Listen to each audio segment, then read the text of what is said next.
Yeah, started. Okay.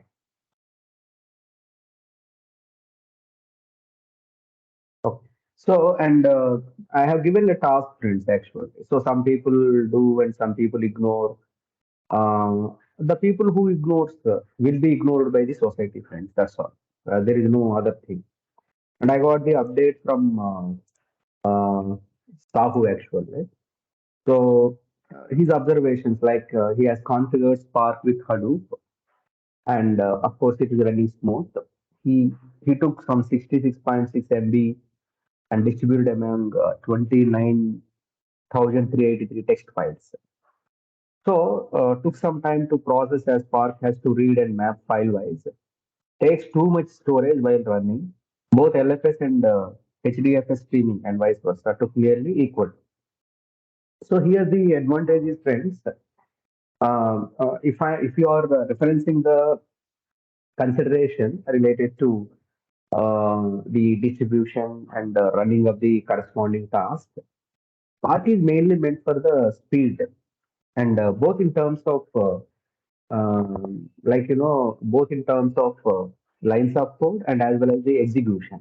Okay, there is no restriction or there is no limitation for optimizations, and probably tomorrow or day after tomorrow, just I'll be introducing you the few optimization techniques which are frequently used.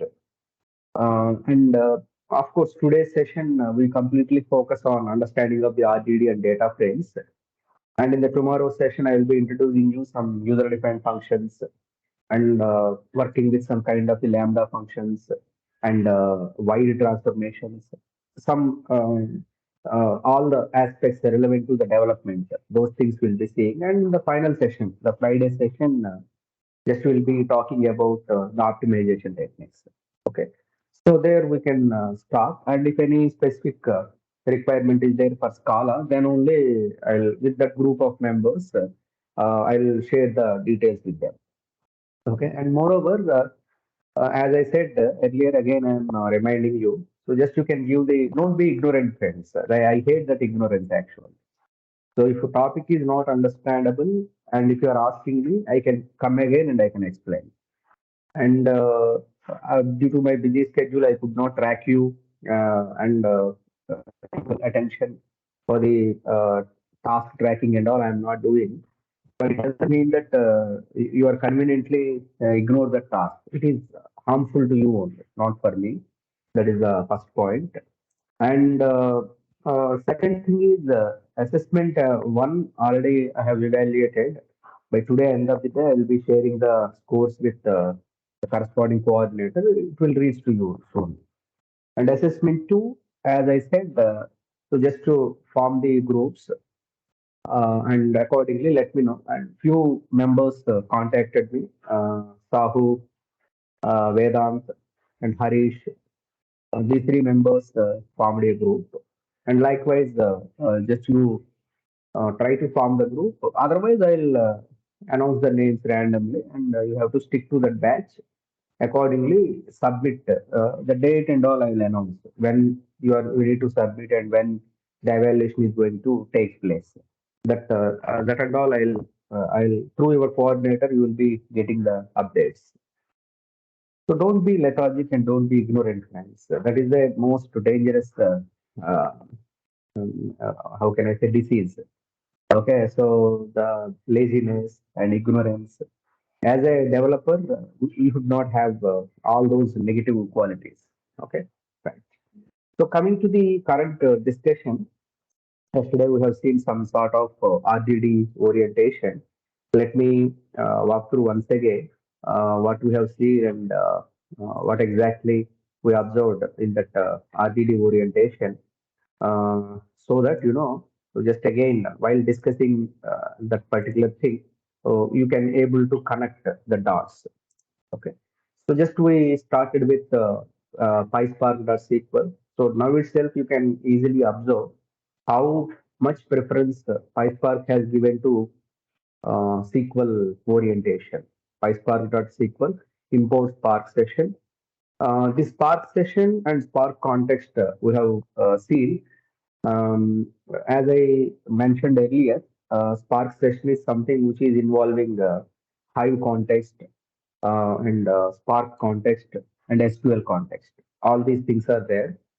And apart from that, just we are making use of this app name because something I have to build, and based on that particular application, I'm going to interact with that. And moreover, now the entire functionality of this Spark session, okay, will be pointed to Spark. It's quite common, friends, in every object-oriented programming.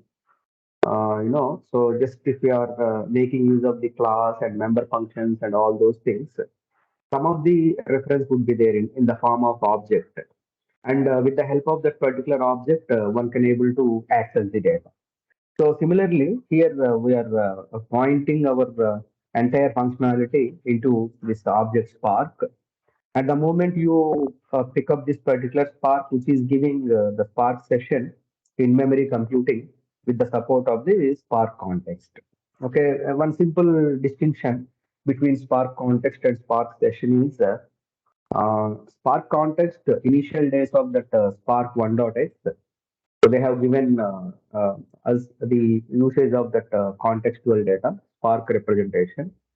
And thereafter, once they decided to engage all the activities focused on Spark, but later point of time, various demands has come into the picture. Like because the Spark initially ran on top of the Mesos, but people habituated to use by that time only this ARN actually, which is the back of that map reduce programming and all. It's a cluster management framework.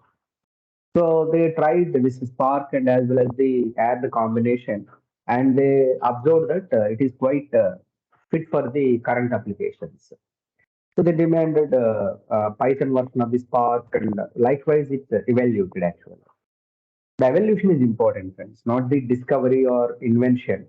After that, how see you are learning the course, you are given training. It's not the ending, friends. It's the beginning, actually. Then from the training, you need to work through and you need to apply whatever the concepts I have discussed. And then on top of that, you have to build your empire. Okay, I'm just laying the foundation, and it is you to build the entire empire. Okay, so it's not like okay, I have taken the training and that's all. It is over. One more training I attended. Not like that, friends. Okay, so just you need to put your efforts, and I can see Vedant, Harish, and Sahu, Akhil. These members keep on touch with me. Santosh, okay, because they are doing something and they are coming to me and they're asking doubts and they're conveying the status information. Okay, so quite happy because the member as a team, some of the members really they're coping up with the expectations of the academy, and of course for the projects. Just we are giving the training for you, and if you are coming back and conveying the status information, I'm more than happy. Okay, so I appreciate those kind of the efforts so that I can also know that oh these guys are really sweating and they are proving and they are working related to these aspects. Okay, that is quite important, guys. Okay, so like if you refer these things, there are multiple observations here. We are running on the local machine and the version and application name, whatever I'm having, all these things you can observe. And fundamentally, RTD can be created with various aspects. Maybe with the list. Okay, list is a data structure which is provided by Python, and of course, in the data frames discussion also, I'll touch base on the list, tuple, dictionary, and set, so that we can also have a look on that Python data structures. These data structures helps us so as to create our RDD. Reason behind is RDD not yet revealed. Just as of now, I introduced this particular RDD as a programmatical construct. Okay, so the flexibility of this RDD is just I am picking up. You can observe this. Though I am having the support of the Spark session, but still we are making use of the Spark context actually.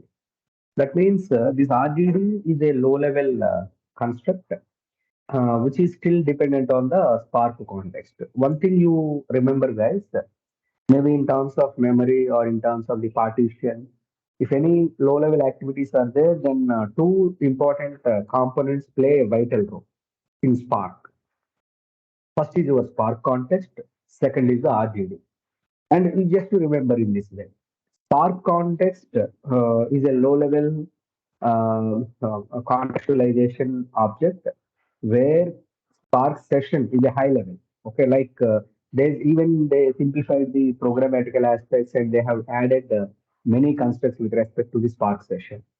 And coming to the RDD is a low-level API where it is providing some sort of functionalities like count, take, all these things. And whereas data frame is that is also built on top of the RDD, but in a high level functionality. So rather than dealing with the low level aspect, it is dealing with the high level functionality. So now there is a function called parallelize. If you observe, guys, parallelize is a functionality where it is expecting the collections. Collection means some set of the numbers or some kind of iterations or repeated values, those kind of the things actually. So after considering those collection of the elements, it is returning back the distributed object to the RDD. Okay, so that RDD is now a resilient. I'll explain each and every term. Resilient distributed data set. Now itself, we can see that it is picking up a collection and which is returning the distributed collection of the appropriate elements in the form of the RGD. So just you can see this. Okay. And coming to the observation, so see here parallelized collection. Okay, all these kind of things you can easily observe, and there are certain functionalities. Friends. Each and every object, whether that is RGD or data frame or whichever, it is having by default some sort of functionalities associated with it. Similarly, RDD also we are having certain functionalities like count, which is used to find out the number of elements or number of items present in the corresponding RDD, and thereafter take. So this take is assume that we are having some 1,000 elements in the RDD, and we want to pick up some sample of the data rather than the entire population. Just you can make use of this RDD of take 8 or take 5 or take 4 like that. Only the number you specify up to that extent only. Spark try to pick up the data. Okay, so quite simple and straightforward. Okay, like collect irrespective of the number of elements, your intention is to pick up the elements which are all there in the RDD, then directly you can give the collect. It is all depends on you guys, like whether you are working on the customization or whether you are interested to pick up all the elements. Based on that convention, you can make use of either take or collect or whichever the means. And of course, we'll be discussing about this list, friends, actually, list. In a while, I'll discuss those kind of points. And now, if I want to get the type of the data, because maybe you will be added to a project where the project already started some 1 week or 10 days back, and you allow to study that project up to 1 week, assume that. And members will give the knowledge and the KT and all will be taking place. But apart from that, you should be able to observe. Okay, so which are all the constructs this project is using, and how we are making use of these kind of the constructs. Because the point here is, friends, based on the type of the object, one can easily decide how many members are there, how many, which are all the functions supported by that object, all these kind of the conventions. Okay. So RGD many ways are there. So just will try to observe, but observe here, friends, as this RGD is a low level or memory relevant aspects, and most flexible way of using the construct is data frame. So majority of our work is revolving around the data frame because it is having the rich set of the other functions. So based on that particular convention, one can easily get into the usage of the data frame rather than RGD, right? Okay. And of course, it is quite natural to pick up the existing data and to understand that particular data, especially in our data engineering and data science stream. What we do is just will try to handle the missing values, and we'll try to perform some kind of the feature engineering, and we are going to encode something, and we are having some various pre-processing techniques, because in the real-time environment, guys, especially while performing some kind of the sentiment analysis, all these things, the data comes in various shapes. It's not definitely a structured one, and it is nicely processed one. Definitely not. Maybe we will be getting the data in all shapes and all kinds of the dimensions, and which may or may not contribute to our analysis. So in that case, as a data engineer, okay, so the task of the data engineer is so as to pre-process the data. So for that particular purpose, it is pretty straightforward to load the data.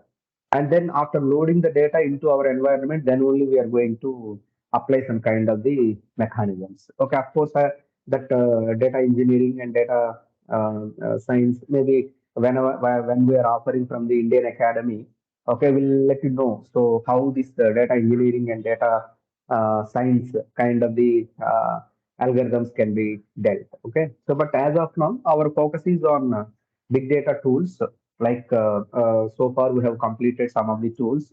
Now we are making use of this understanding of the Spark. Up to the Spark optimizations, we are focusing. And the next steps are these things, friends. Maybe some people elect the stream of the data engineering. Some may be electing the data analyst, and some may be electing the data science stream. Each and every aspect, each and every path is having its own functionality, its own objective, and in the integrated manner. Okay, so the data engineers support the data pre-processing and all those aspects. Data analyst mainly works with mathematical or statistical functionality to understand the data. Data scientist, on top of that particular data, he is going to perform some kind of he is going to apply some kind of algorithms and construction of the models for the prediction. Okay, predictions, and as well as classifications, regression kind of the algorithms. Okay, so but the basis point is loading of the data and processing of the data.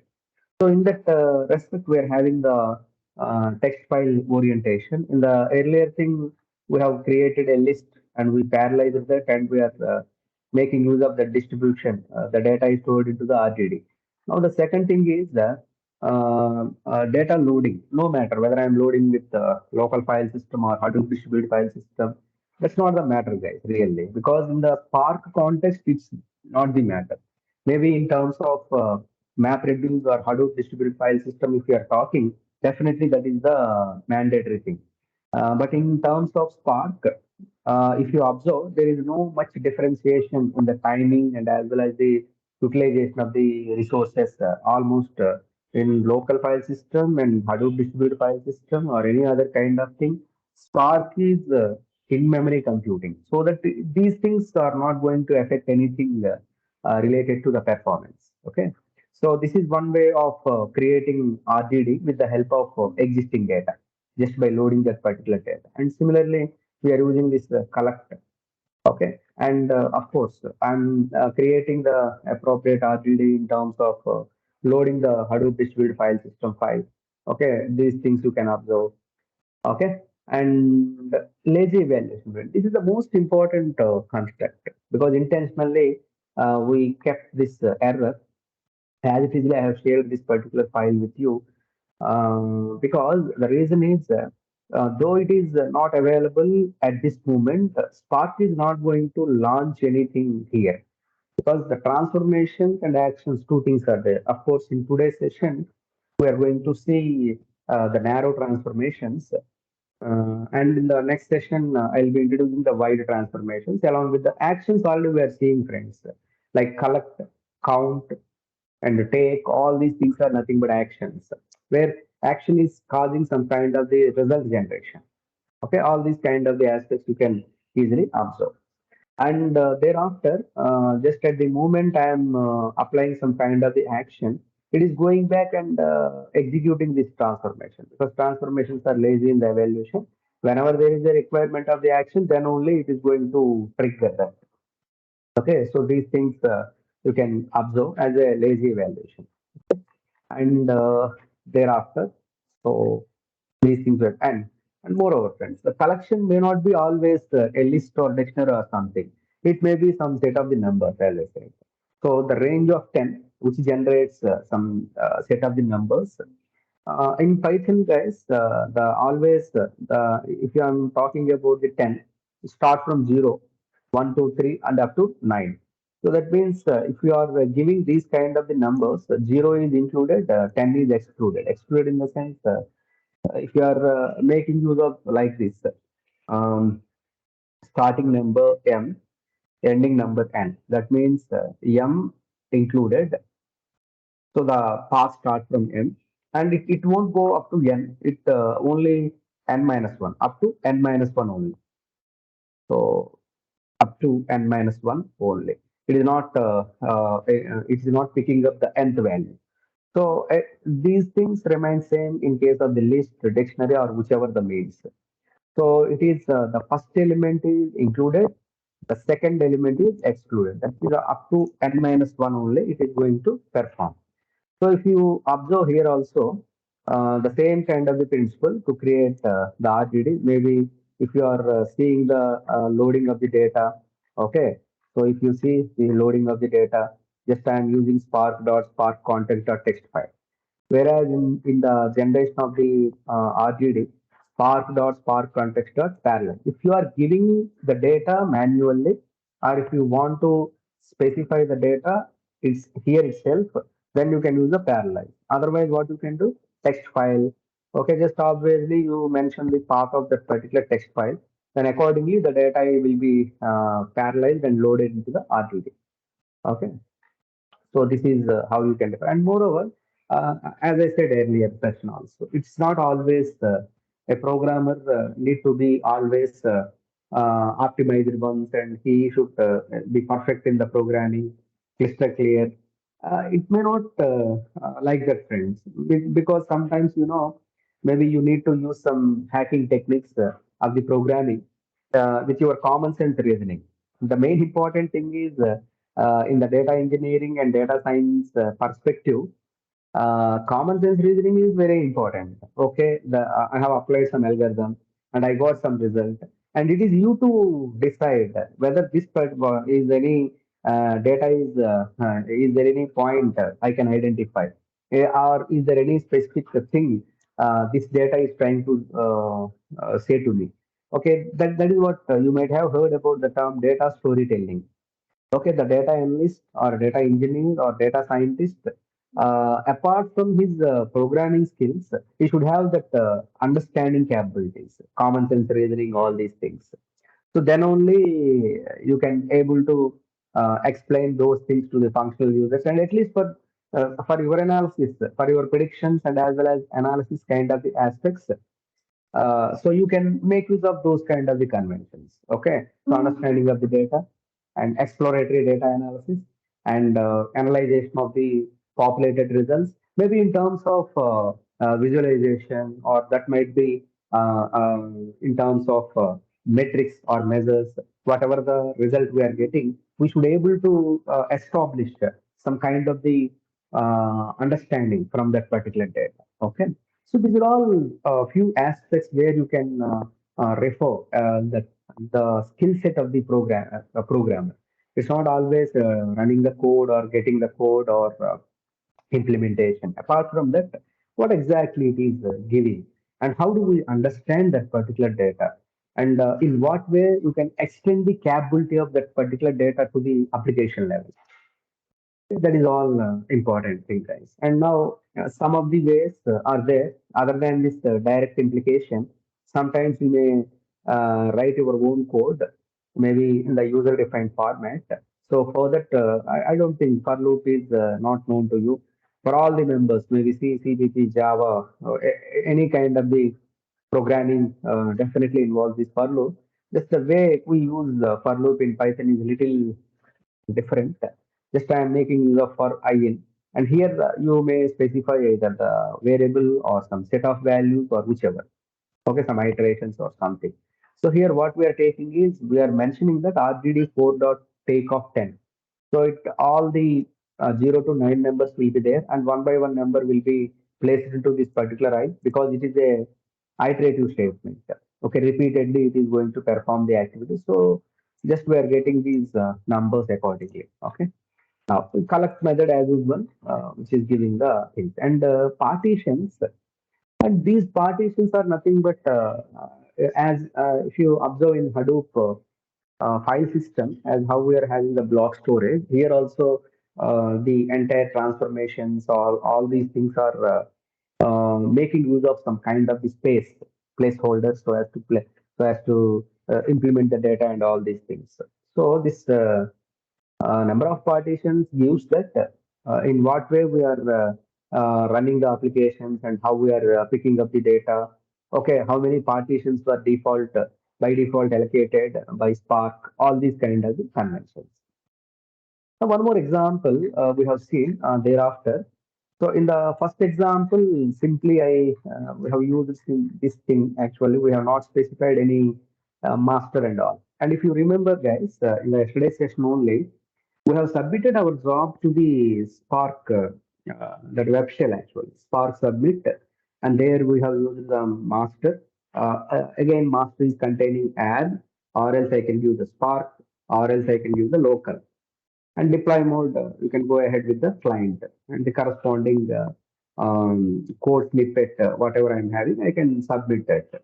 So here, rather what I'm doing here is I want to specify my master also.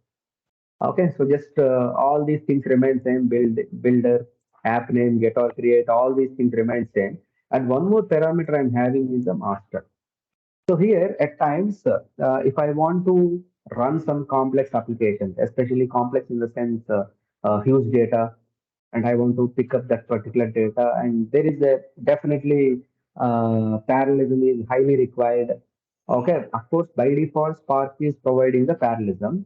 But if you want to empower that particular parallelism up to the level of the cluster management, then you should be able to use this particular add kind of the cluster management. Because, however, our cluster is configured with our cluster is configured with ARN and all the kind of the things so that we can make use of along with the Spark capabilities. I am using the ARN also. And if you go little back, like how Hadoop is supporting Spark and how Spark is supporting Hadoop is a kind of complementary. So suppose in a team, if some of the members are knowing about Scoop and as well as the Flume and Hive, and some other members are knowing about the NoSQL databases like HBase and MapReduce, Pig Latin. Is a combo actually. So every member need not know about every technology. It's humanly impossible. So that if in a team, if we are having some segregation and those guys are knowing some one, two, three skill set, and these guys are knowing some four, five, six skill set, then automatically is a perfect balance of team friends. So likewise, Spark is in-memory computing, but of course, as always, we are saying if I'm having the heavy data, then only the analysis part is very good, so that you can make use of that particular analysis in a perfect way. So these things you can easily observe in terms of integrating with Spark and as well as the ARM notation. Okay, right. And now, if you observe guys here, in the earlier thing, we got only two partitions. If you observe, a typical partitions. Whereas if I'm working with my master as ARM, and there my partitions, number of partitions by default are 200. So what I mean to say is that uh, just if I'm not involving the ARN as a master, it is going by that basic party number of partitions. Whereas if you are establishing this particular ARN and if you want to run on top of this ARN, then you will be allocated with a rich set of the partitions, and in a way you will be getting the parallelism and distribution in a perfect manner. Okay. So this is how you can refer the orientation. And now in the earlier example, our master is local actually, if you see. Okay, this master is local. Whereas in this example, our master is an. An application name, whatever the application name you give, that is going to reflect here. Okay. Likewise, I'm having Spark notation and as well as the local. Okay, so according to your requirement and availability of the corresponding cluster, just you can make use of either of the three things. Okay, we have seen these three aspects in terms of job submission also. Okay, that is one more thing. And of course, suppose if I want to work with the context, because Spark always, this object is, we are building on top of the Spark session. Maybe you are having some doubt. How do I switch my Spark object to the Spark context? It's a quite simple doubt. As we are always talking about the low level functionality and memory relevant aspects, and the initial Spark computing is involved in the Spark context. So if you are very specific to use that particular Spark context, you are free to use that just with the notion of Spark context. And even in loading of the data and in the performance of parallelization and loading of the data, we did use that Spark context, friends, because RDD is tightly coupled with the Spark context. So that is the reason. Okay, these two aspects we have seen, guys. And now let me consolidate all these things. And based on these kind of the things, we are going to strongly study about that RDD orientation, because now our topic is exclusively dedicated with RDD and as well as the data frame. And if you are familiar with these two constructs, then you can learn anything, friends, in Spark. Okay, so reason is without these kind of the constructs, there is no usage of other or advancement concept, even optimizations and all the things. So let me see it. Initially, just let me provide which are all the current session objectives. Yes. Okay. So the objectives of the session. Uh, Only 2 point agenda, guys. RGD, data frames. And of course, along with this, without discussing about the Spark architecture, it won't fulfill our learning. Spark architecture also in between I will be covering. Now coming to the RDD, whatever the functionalities we are having, let me consolidate all those things. Mm, the initial thing is the RDD related with the Spark context, and this particular RDD can be created with the Spark context dot parallelize. This is one way of creating. Second thing is Spark context dot text file. Maybe already the file is there and all. This is the first important point we need to observe. Second thing is um, this particular Spark can be work on top of various masters. Uh, One you can use add. Second is of course Spark. Your third point is local. Okay. And if I'm using add, I can see the number of partitions in this cluster, friends. Maybe in your case it may be different. Especially in our AWS cluster, it is 200. Whereas if I'm using the local, my number of partitions is 2. Okay. These 2 points we observed. Now the point is let us map these kind of the understandings with respect to our RDD orientation. Okay. Basically, friends, RDD is a resilient distributed data set.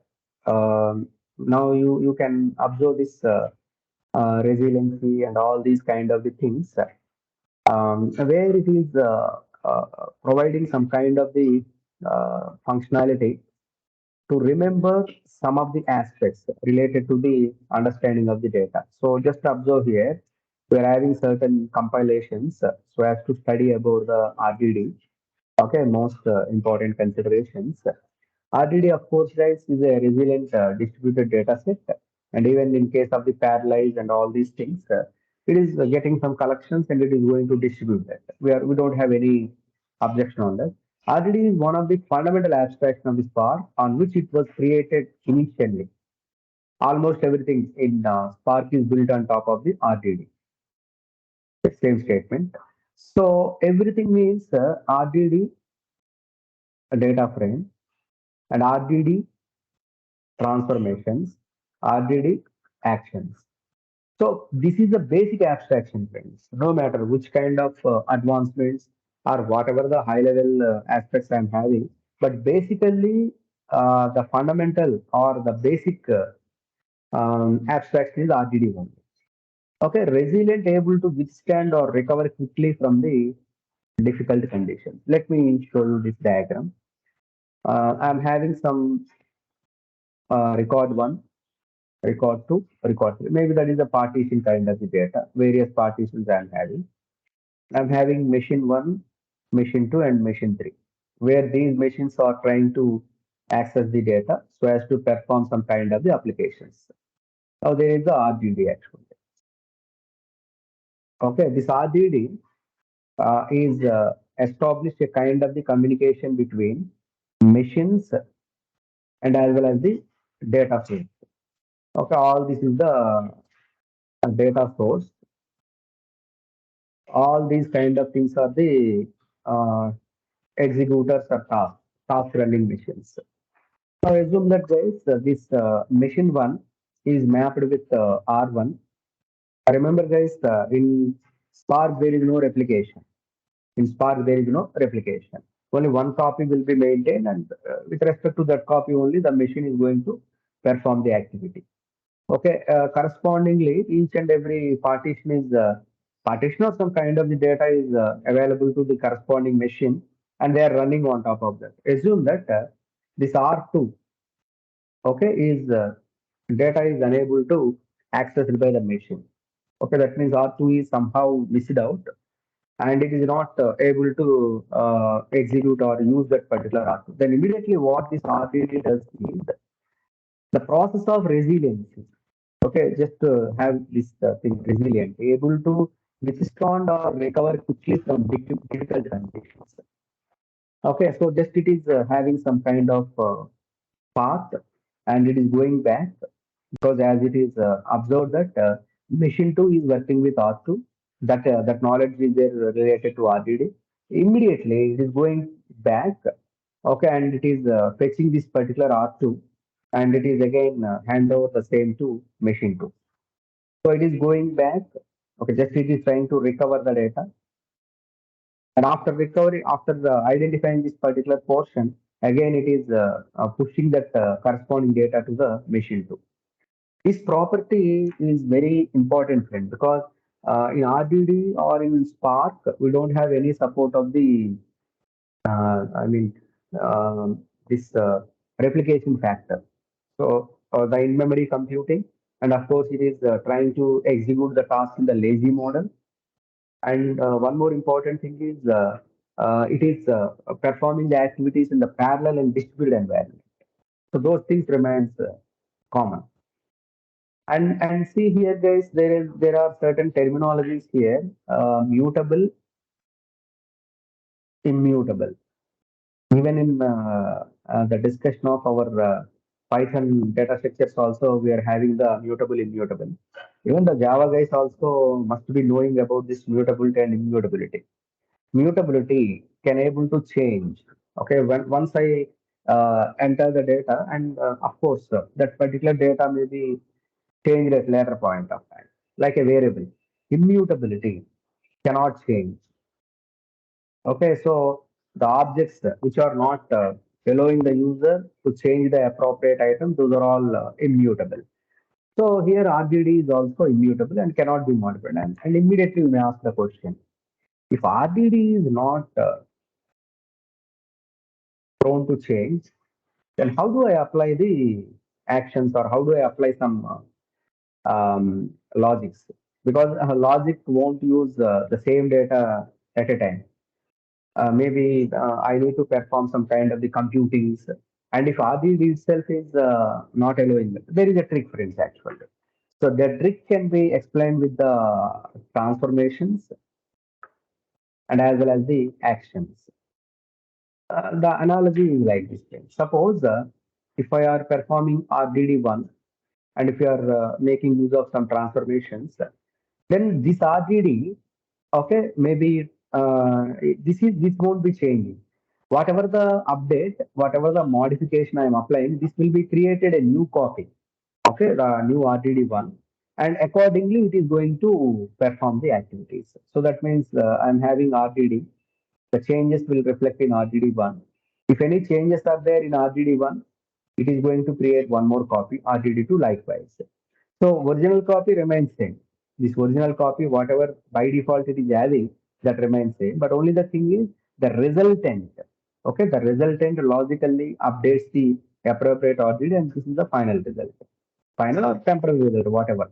Okay, whatever the mode we are following. So in terms of transformations, okay, these transformations helps us to transform or convert one form of data or to apply some sort of the logics. Okay, these transformations are very helpful to us. We'll deal with that in a while. That is one more thing. And fault tolerance. RDD's lineage, very important point, friends. Actually, I said it is going back. It is going back to the exact failure partition. That is a lineage. Okay, the information to recover lost data quickly and automatically on failure at any point of execution cycle. Any point of execution cycle. Any point of execution cycle means that maybe at the launching of the job or in the middle of the job or while writing the appropriate content into the final RDD at any point of time, if such kind of partition or if such kind of data source got failed, then immediately RDD is having the flexibility of lineage. Lineage is the ability, is definitely the ability, guys, because once RDD is conveyed with the failure, then RDD should be able to identify that failure portion of the data, and it has to reach that particular portion. Okay, getting back and all that is a secondary aspect. First of all, it should because you are failing continuously. And that is one thing, but you need to observe the root cause of the failure, whether your preparation is not enough, or you are lazy, or you are not putting your efforts in a proper way. Though you are sitting 18 hours or 20 hours per day, but still that hard work is not reflecting. Something you have to analyze, guys. So that reaching to the problem is a lineage actually. The members, the successful members are always not prone to success. They may be prone to failure also. Okay, because once the failure hits us, then only we can estimate our true capacity. Until we are in success, nothing, no barriers, no speed breakers, then we cannot see any weakness or we cannot see our strength. We feel that everything is in our hands and we can do anything. It's not uh, correct, friends, actually. So until we reach to a level of, okay, I cannot do this, then only we can realize that, yes, no, this is not the way of approaching. Just I need to change my path. So similarly, this RGD, the main intention is parallel and distributed. Of course, you can achieve with the any big data technology, maybe Hive or HBase or Piglatin or Scoop or MapReduce. They are fundamentally parallel and distributed environments. Apart from that, the biggest advantage of this RDD usage in Spark compared with the other technologies, as I mentioned, is a lineage actually. Okay, lineage and as well as the resiliency.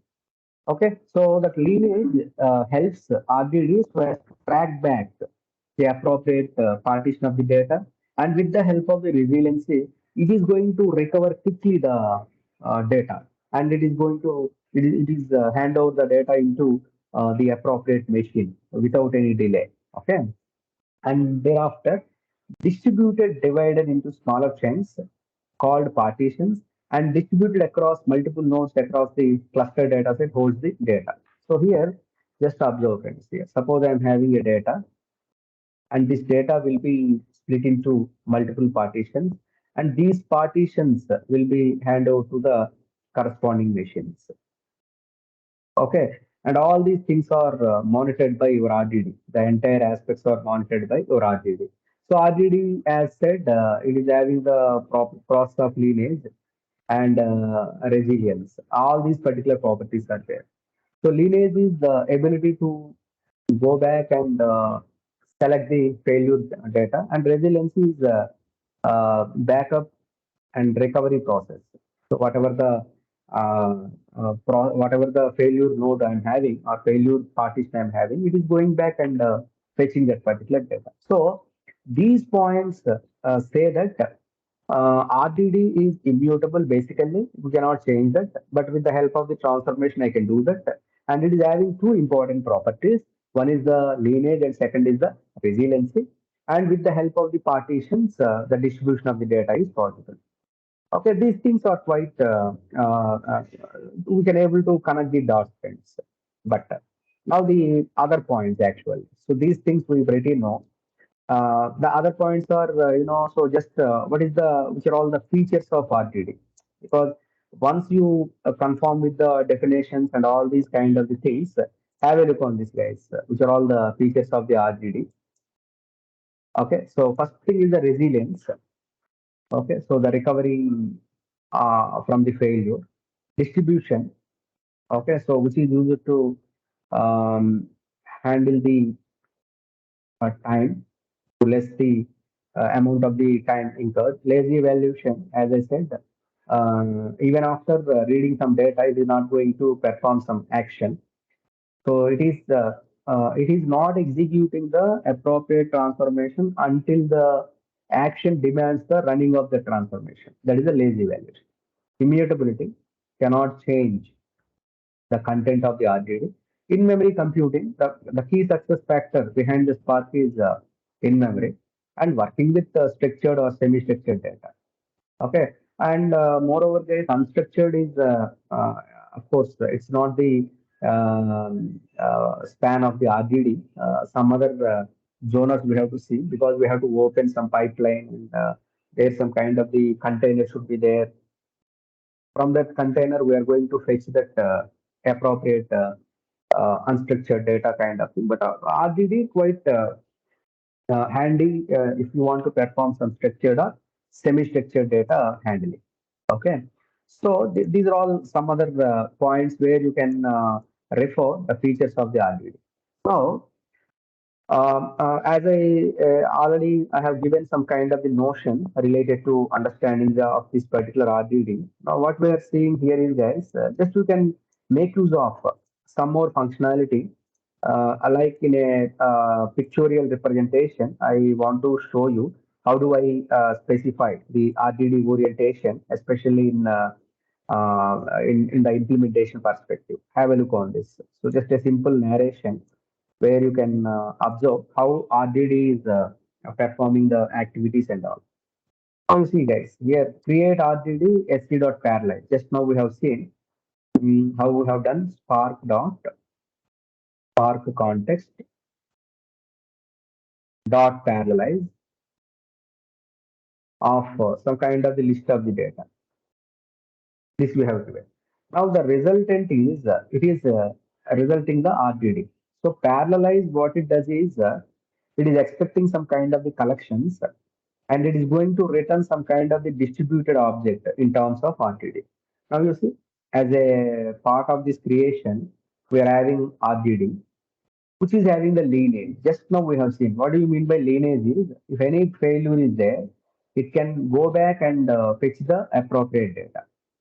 And friends, here the transformations, as I said, these transformations are nothing but as RDD is immutable in nature, okay, as RDD is immutable in nature, but I want to apply or I want to expect some kind of the logic implemented on top of the RDD, then the only possibility is the transformations. And while performing the transformation, if any error or if any problem is there, with the help of the lineage, Okay, with the help of the resiliency, RDD is able to get back that information, and without any problem, the transformations can be executed. Now, once the transformation is kept in the lazy format, and there are certain actions, so like collect and as well as take, show, all these kind of things are examples of the actions. So, related to these particular actions only, the relevant transformations are going to execute, and finally, it is going to yield the result. So this is how you can perform the activities related to the RDD orientation. No matter whether I'm reading the text file, whether I'm performing the parallel operations where I have to establish the RDD, all these kind of the conventions or you can represent in a simple diagram, friends. Okay. So this shows that starting from the creation of the RDD until the result, just uh, various steps were there, like the parallelization of the RDD based on the collection. It is going to generate a distributed data set. And on top of that, you can apply some kind of the transformations. And in between, if any problem is there, with the process of resiliency and lineage, RDD could able to fetch back the appropriate source data, and once that data is fixed and transformations are executed, they are going to execute. And once it completes all the actions, because transformations are not filed at the time of submission, but the corresponding action, whenever there is an action, the corresponding transformation will be triggered, and accordingly, Spark enjoy the benefits of the lazy evaluation. Okay, and once that action is fired, action is generally leading to some result, friends, actually. Whereas transformation is something like that. One RDD to another RDD is going to generate. It is not going to give any result, actually. What it does is, as we have seen earlier, one RDD to another RDD. So RDD, just it is logically creating one more. And likewise, it is shifting between one RDD to another RDD. It's not exactly the result. But after applying the actions only, your RDD will be converted into the result actually. Okay, maybe some kind of the records, or that might be some kind of the value. Whereas if I'm saying get number of partitions, it is a value actually. Where if I'm saying RDD dot take of 4, RDD dot collect, then there are some set of records we have seen earlier. Okay, so that is the main understanding behind the usage of this particular RDD orientation. And fundamentally, friends, now slowly I'm going to explain how the distribution is really possible in RDD, because we are very clear that our RDD is involving the lineage and as well as the resiliency, and of course it is running. It is generating some kind of the parallel aspects, and how it is getting distributed. Try to understand this particular point, because this point is very important to understand the architecture of the Spark. So I'm what I'm doing is just I'll be dealing with the RDD first, and thereafter we have seen some parallel aspects. Now we are talking about the distribution, and of course by default, however, these things are running in the in memory. So now we are eligible to understand the architecture of the Spark. So, but before that, how RDD, as I said, the entire Spark architecture is running on top of the RDD, because the Spark context and that resiliency and distributed environment, all these kind of the aspects, So just these entire Spark running and working of that particular Spark engine is dependent on this RDD orientation only. So once I am having this data with me, RDD is nothing but some data, whatever the source data, it is going to partition that data. Okay. And these particular partitions again allocated with certain machines. Okay. Because the main functionality of any big data tool is to store the data and to process the data. Okay. Now, observe here, guys. In the earlier understanding of our job tracker and node manager, we are having certain terminology like container and as well as the application master, mapper task, reducer task. But in Spark, they are not there. Okay, it is having a separate thing. As if you observe the DAG we have seen in the beginning of the session, directed acyclic graph, and even we have seen some kind of the images. You can observe in the chat window also, guys. There we have seen the job will be split into the stages, and those stages again split into the tasks. This task is the lowest entity in the execution of the jobs. Job is the highest entity. Job will be split into the stages. Each stage is having some sort of the task. Now, worker node is nothing but the machine, guys. It's a machine where that is trying to execute the appropriate task. This is also known as the executor machine. This executor is having two tasks actually. Maybe depending on the availability and depending on the capacity of the machine, Spark is going to allocate. Actually, that particular cluster management is going to allocate the appropriate task to the executors. And these tasks, after running, okay, again, after running, what it does, we are not specifying here, but in the Spark architecture, you can completely see how these particular tasks are running. And after running of this particular task, what is the outcome? All these things will be seen. But as of now, as this RDD is distributed, how it is launching the tasks based on the partitions and how it is mapping the appropriate task to the corresponding executor machine. Up to this only we are observing. Okay, RDD is a source data. Just it is having the possibility of partitioning that particular data and establishment of some kind of the execution in terms of the task. And task, each and every task is going to assign some kind of the executor, and those executors are trying to run the appropriate application. And the resultant, of course, whatever the result I'm having, again, it is generating a copy of RDD. Because RDD I cannot change. It's an immutable kind of the entry. So once that task is over, then it is going to create some copy of the RDD where you can make use of that convention of executing. So these points are pretty simple, friends. If you observe, architecture-wise, big data, Hadoop, and those kind of the things are quite complex. But whereas if you are referencing, I mean, like whatever the functionalities I'm using, those functionalities are strongly dependent on the mapper, reducer, and various pages. But your simplicity in Spark architecture is that is not going to involve many kind of the aspects because powerful things are always simple. Okay. Now, one more aspect we need to cover as a part of this understanding, that is the lazy evaluation. What do you mean by this lazy evaluation? Let us try to understand. As I said, all my transformations are lazy. All my actions are triggered. They have to execute. Actions are not lazy, friends. Actions are always dynamic and they are going to execute. Now you observe this diagram.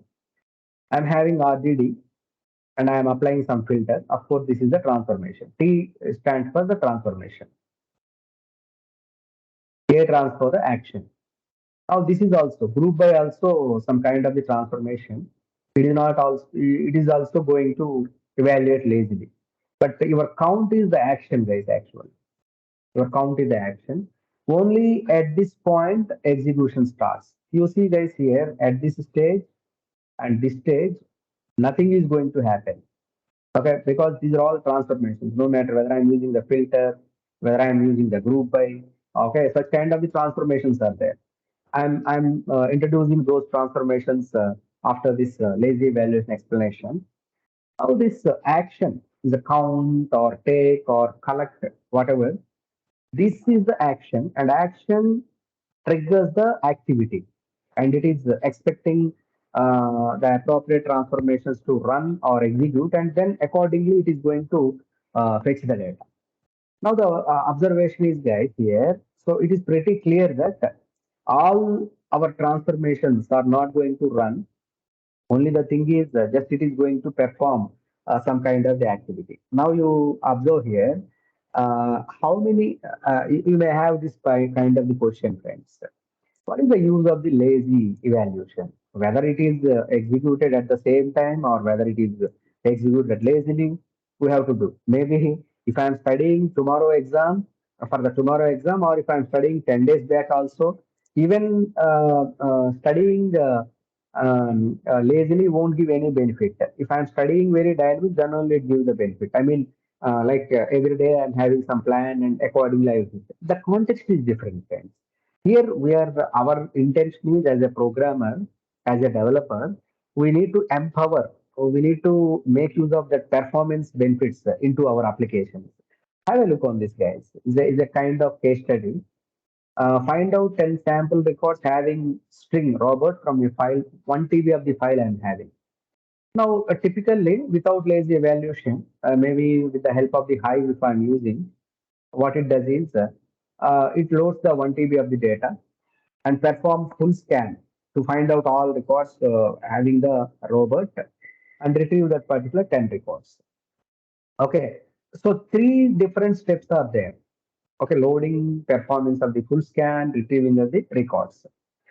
10 sample records only we ask so that we are printing. With lazy evaluation, wait for an action and then load the 1 TB of the file. So we are not having any separate task as separate step one. Okay, directly suppose if I want to count that or if I want to apply some where clause. Okay, so then only it is going to load the data. Until that, no loading process. And of course, after this particular thing, just it is going to filter out the corresponding records.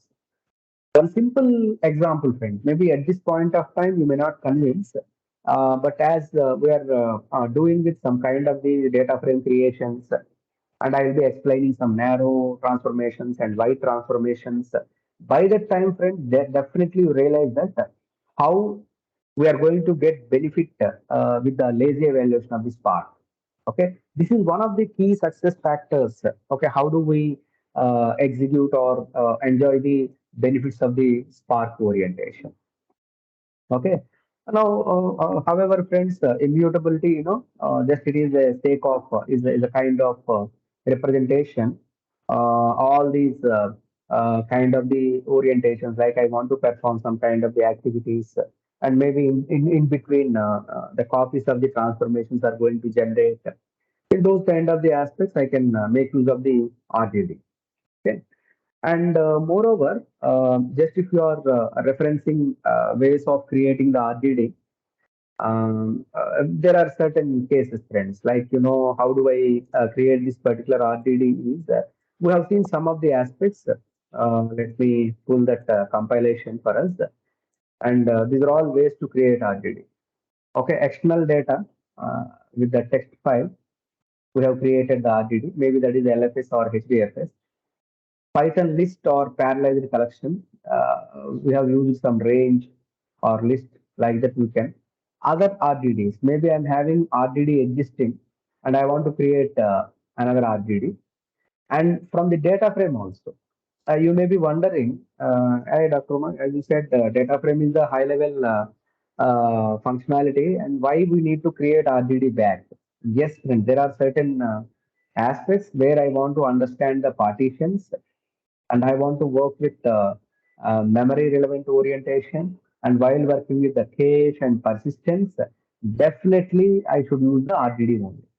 I will notify you guys while when can we use only RDD. Though we are having the data frame, but still there are certain aspects where we can completely dependent on the RDD orientation. Okay, those points and all I'll be notifying with you. But before that, what exactly I want to show you is the transformations and as well as the actions. Because many a times, guys, the people get confused. Okay, which are all the actions and which are all the transformations. Now, I want to specify some kind of collections for us. So, where you can observe these things and you can keep this as a cheat sheet or a checklist kind of thing. And just by seeing this kind of the things, you can easily absorb that, oh, these are all the transformations in Spark, and these are all the actions. Okay. Now, some of the actions, like map, flat map, filter. However, we'll see these kind of the things. These are all role aware, and we are having the join operation, co-group, and Cartesian. These are all related to the joining transformations. Aggregation of the keys. Like if you remember, guys, in our example also in the yesterday's session, there we have used the map actually, and we have used the reduce by key. Okay. In fact, they are all the transformations. Okay. Now you can realize that map, all these things, and reduce by key, aggregate by key, group by key, count by key, and all the examples I will be giving, friends. Okay. So and sorting, start by key, and set operations, something like union, intersection, distinct, subtract. All these kind of things belong to the set operations. Sample. Okay, some 1,000 records I'm having. I want to generate a sample of 10 records out of that 10. And that is also a transformation. A pipe, this particular pipelines and all, generally, as in the earlier session also we have seen, we want to load the data and we want to pre-process, apply some algorithm, and then we need to generate the model, and I have to estimate the result, and I should apply some kind of the metrics to notify the powerfulness of the corresponding model. These are all connected things actually. I can establish a pipeline kind of aspects to maintain the entire flow as a unit actually. Otherwise, they become the independent and individual kind of the aspects. Okay. And most importantly, friends, coalesce property that we'll see in the optimizations, repartition. This is also very much helpful. Suppose the existing partitions may be heavy or the existing partition may not be enough. If you feel that, if you as a developer, as a Spark developer, if you feel that my partitions are not enough, the existing partitions are not enough, then you can make use of the repartition, either increase or decrease kind of thing, and repartition and sort within partitions. These are all specific cases, friends. Where do we use those kind of thing? Especially there is a high demand of the sorting and all. Then only we will go with these kind of the things. So now just have a look on this kind of thing. So whenever you see the map, flat map, or filter, join, co-group, Cartesian, all these kind of things definitely belongs to the transformation. And even just you can easily remember these labels: row level transformations, joining, key aggregations, sorting, set operations, sampling, pipe, and partitions. Okay, likewise, you can easily, if you remember one or two, all the labels, and corresponding to those labels, you can recollect one or two. And over the period, by seeing that particular function, you can able to identify whether that is a transformation or action. Okay, however, if you use either of these things, all are lazy in the evaluation. That is the point to observe. No matter whether I'm using the coalesce or repartition, whether I'm using the sample, union, or intersection, whichever the aspect, all these aspects leads to the lazy evaluation. Okay, and now let us observe the actions. As I said, the actions are trigger-based activities, and this particular action makes sure that whatever the functionality I'm having, whatever the activity I'm going to perform, definitely those kind of the things must execute and run. So obviously, so far, whatever the transformations we're having, and all those transformations, of course, not executed as of now, but as a result of the action picks up the corresponding transformations, and then it is going to trigger those kind of the transformations.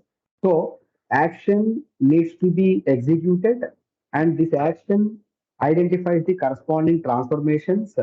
Maybe if I want to apply some count, if I want to apply some kind of the take, or if I want to apply some collect, accordingly, the appropriate transformations should be identified by this action, and only those transformations are going to execute.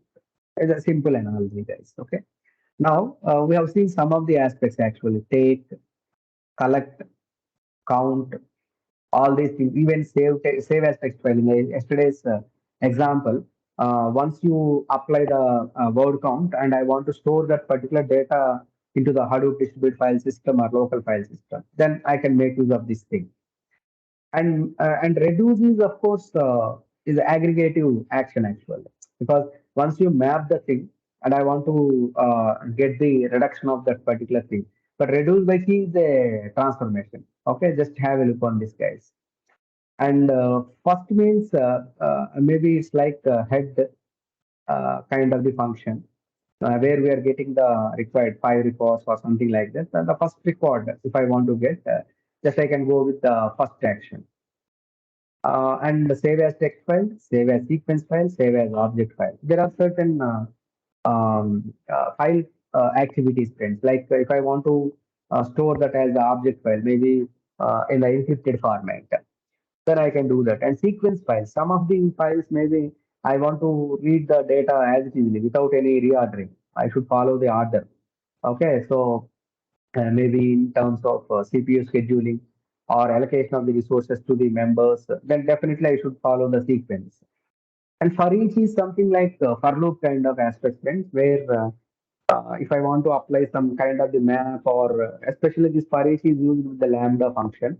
I'll introduce you what exactly that lambda function and how can we use in terms of user-defined functions while dealing. I'll be touch basing on those kind of the concepts. Okay, now we are equipped with okay, now we are equipped with all these transformations, all these actions, and RDD also we are having some quite knowledge with us. And the next important aspect is we should deal with the topic of the data frame, which is the uh, which is the main hero of the day. Data frame already I have given some knowledge to you, like is a data frame is a tabular structure where the data is available in a row and column fashion. Okay, so this much we know, no problem. So generally, just after getting the initial understanding, then you can easily observe that. Okay. Now, what I'm doing here is, guys, certain considerations of the data frame. Let me pull that compilation. And RDD limitations I am not dealing now because once I deal with RDD limitations, you hate that RDD and you start loving data frame. Just now we started, and that negative impression should not be there. That's what I'm not going in that direction. So let us have a discussion of the data frame. And once the data frame understanding is over, we'll jump start with the implementation perspective. Okay, like now. So what exactly the data frame? So friends, here is a data set organized into named columns and rows. So this is not new for us, and we do have that knowledge. Conceptually equivalent to RDBMS table or Python data frame, and along with the rich set of the optimization. So your data frame is similar to table in SQL, or else I'll introduce you friends what exactly the Python data frame is. This is nothing but a tabular structure which provides us the flexible way of storing the data. And this is a common thing, friends. Okay, well, nothing special for us because the representation, the programmer or developer never mind about the representation. His activity is, can I get any optimization by using this object or that one? Only his perspective is, to reduce the coding and to achieve the optimization with minimal disturbance. So exactly as per your analogy, it is providing a rich set of the optimizations. Okay, many optimizations were there where you can perform the activity of this data frame. Now you see this data set might be either list or maybe tuple or maybe dictionary, anything. Okay. And what we are doing is based on this particular source data, I am adding some schema. Actually, friends, schema is a word which is used to represent the design of the data. The main advantage of establishing the data frame, why we need to work with the data frame is along with the data, it is also providing us the schema representation. So just I'm having the schema because Robert, all these kind of the things, maybe the names or what exactly that thing, whether places, we don't have any clue, whether course information. So the schema clearly mentions that. And in the second thing also 31, 25, 19, 31, whether they are ages or their experience or their number of certifications, we don't have any clue. So as to clarify the kind of the data and what exactly we are using, so just the schema decides. So whatever the data I'm having, on top of that, if I could apply the schema, then finally it becomes the data frame.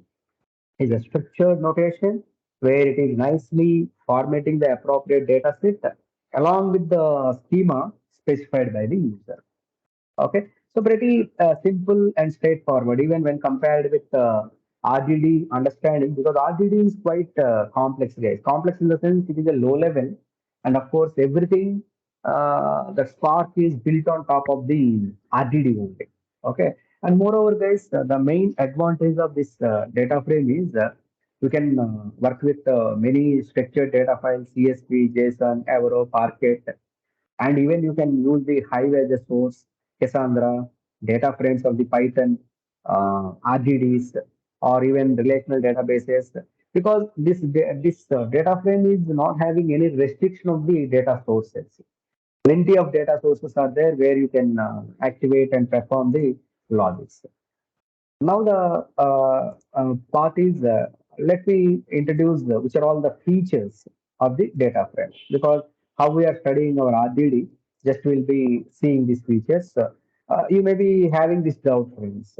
Okay, generally after implementation, we'll be talking about the concepts. But now why we are talking about the concept first and then the implementation? The reason is simple, friends. Data frame implementation is not having any complexity. Okay, directly you can understand, and once you start implementing the data frame, you never come back to understand the internal aspects of the data frame. Because in case of the RDD, as I'm having many ways, parallelized text file, likewise I'm having some partitions, all these things. So we are quite interested to observe the underlying assumptions of the RDD. But data frames are not like that. They are pretty simple, and once you start implementing, start coding with the data frame, nobody are going to stop you, because the way you deal the things and the way you implement the things are pretty simple. So you never come back and start digging into the understanding of the data frame. So to avoid that particular dangerous thing, just first I am projecting what exactly the data frame orientation, and then I'll try to give some benefits of those kind of the things. Okay, now one by one we'll see, just if you are observing these kind of the considerations, what exactly the benefits or features of the data frame.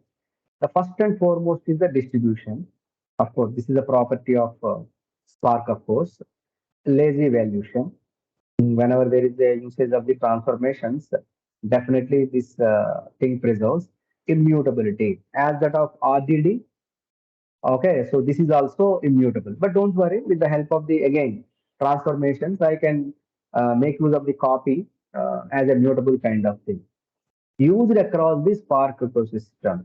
Maybe in PySpark, and of course in case of the, especially guys, in the streaming also I can use, or in the interactive programming, or else in the data engineering projects or data science project or data analysis, for everything, even for the sake of visualizations, everywhere.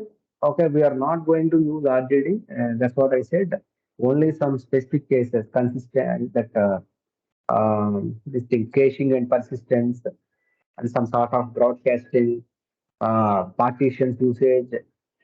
In these things only, we prefer to use the RDD because RDD is having direct access on the memory, and it is in fact a low-level kind of the construct. But whereas your data frame is not like that. It's not a low-level kind of the construct. It is quite user-friendly. Polyglot means the member who knows many languages, like the person who knows Scoop, who knows Scala, who knows Python, who knows PySpark, across the ecosystem. So similarly here, data frame is a polyglot which is able to work with RDD, which is able to work with many transformations, many actions, and in terms of these various kinds of the techniques and technologies. Okay, and which is work on huge collection of the data set. Of course, this is quite simple and natural. Support both structured and semi-structured. If you see, guys, almost all except these two, all are similar to the RDD orientation. RDD is also distributed. It is also having the lazy evaluation whenever it is taking the transformation. RDD itself is a immutable thing. And then it is also working on the huge data sets. No restriction is there on that. And support both structured and semi-structured, of course. This is also. Okay. So more or less, except in the programmatical perspective and representation, in all the other kind of the things, your whatever the properties I'm having related to those kind of the aspects, everywhere you can make use of the convention.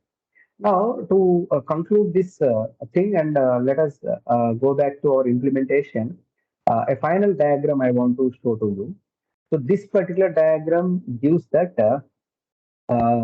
how this data frame is more flexible and understandable. Okay, so the Spark developer who is having the design considerations and with a single API call, maybe with the help of the create data frame. With this particular call, he can create the data frame. And this API is supporting, with respect to the data frame, I'm having certain methods. I can make use of that. And of course, as I said, data frame can be used across the ecosystem of the Spark, across all Spark libraries, because the key success factor behind the data frame is it is suitable for any kind of the application. Okay, like Spark SQL. On top of this data frame, I'm going to create a table or view. Okay, and Spark streaming. So data frame is ready to fetch the data and perform some kind of the action, especially the machine learning algorithms such as classification, okay, and as well as regression. All these things, guys. The source data I'm going to store in the data frame.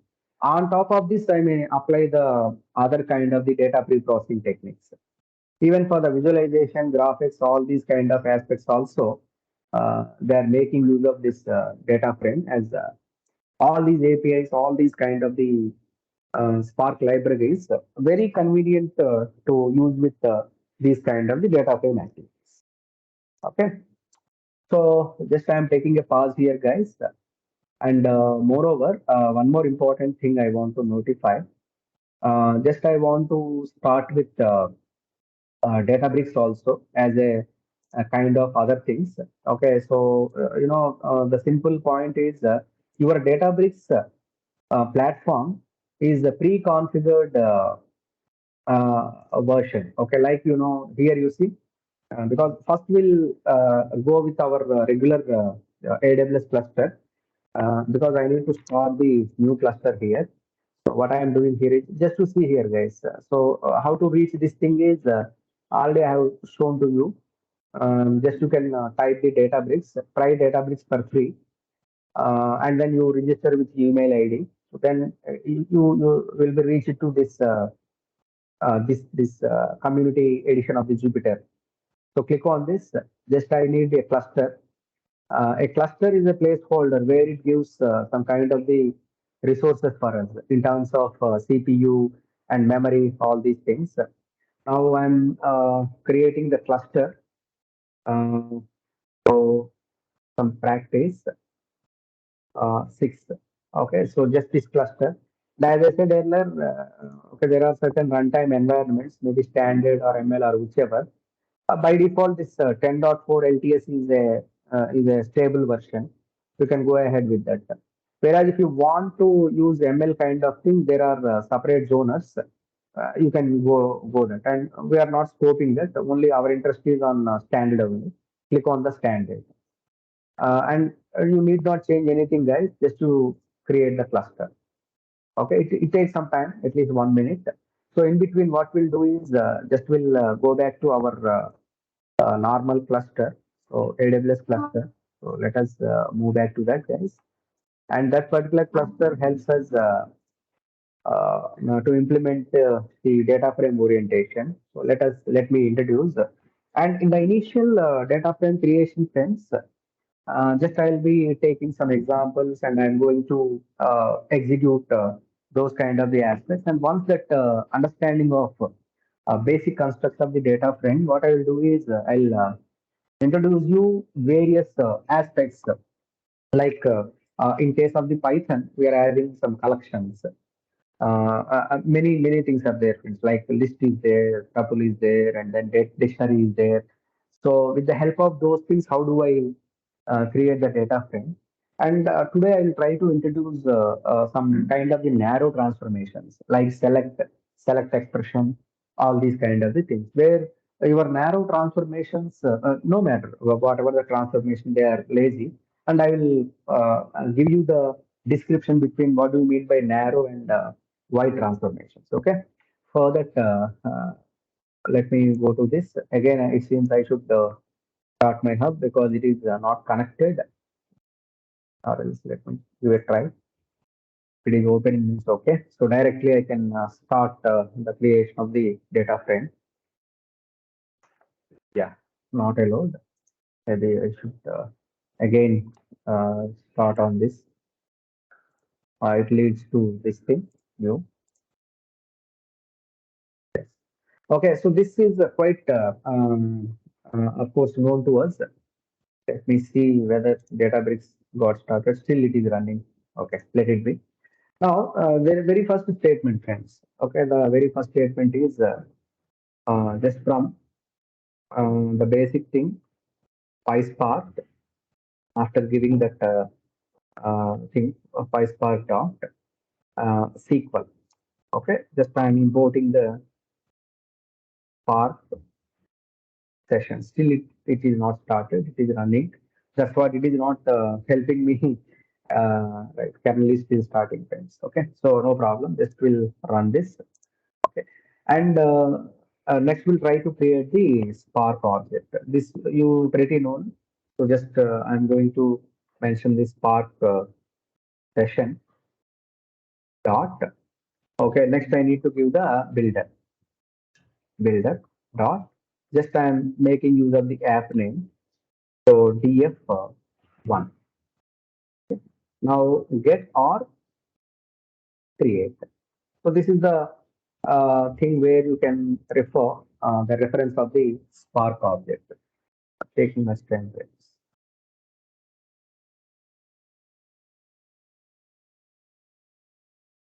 Let me see that. Generally, it won't take that time, but weekend also, no? So they are under maintenance or not. Let me see whether, yeah, this thing got started actually. Uh, then in that case, we'll directly go back to our database only. This got started, no? So it is ready. This tick mark shows that your cluster is running. What I can do is just I can create a new notebook, name df1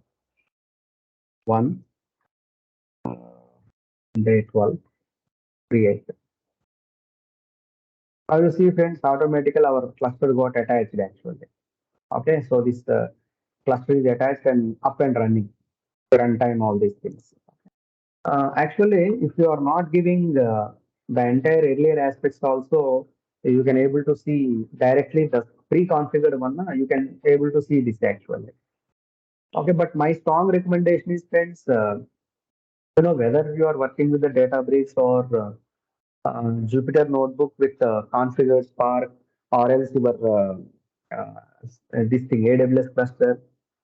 In either of the case, it is always preferable to make use of that import actually, because always it may not be the case of the Databricks, because Databricks is the community edition and proprietary also there, where yeah, it is providing us a lot more functionalities.